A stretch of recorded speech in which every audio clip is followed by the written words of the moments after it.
حدثنا محمد قال أخبرنا عبدة عن يحيى بن سعيد الأنصاري عن عمرة عن عائشة قالت: كان رسول الله صلى الله عليه وسلم يصلي من الليل في حجرته وجدار الحجرة قصير، فرأى الناس شخص النبي صلى الله عليه وسلم، فقام أناس يصلون بصلاته فأصبحوا فتحدثوا بذلك، فقام ليلة الثانية فقام معه أناس يصلون بصلاته، صنعوا ذلك ليلتين أو ثلاثة، حتى إذا كان بعد ذلك جلس رسول الله صلى الله عليه وسلم فلم يخرج، فلما أصبح ذكر ذلك الناس فقال: إني خشيت أن تكتب عليكم صلاة الليل।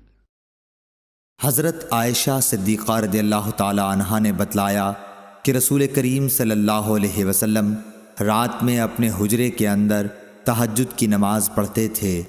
हुजरे की दीवारें पस्त थीं, इसलिए लोगों ने नबी करीम सल्लल्लाहु अलैहि वसल्लम को देख लिया और कुछ लोग आपकी इक़्तिदा में नमाज के लिए खड़े हो गए।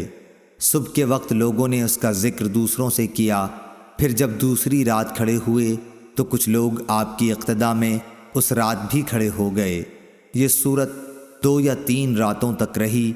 इसके बाद रसूलुल्लाह सल्लल्लाहु अलैहि वसल्लम बैठ रहे और नमाज के मकाम पर तशरीफ़ नहीं लाए। फिर सुबह के वक्त लोगों ने इसका ज़िक्र किया तो आपने फरमाया कि मैं डरा कि कहीं रात की नमाज तहज्जुद तुम पर फ़र्ज़ न हो जाए, इस ख़याल से मैंने यहाँ का आना नागा कर दिया। सही बुखारी हदीस नंबर 729।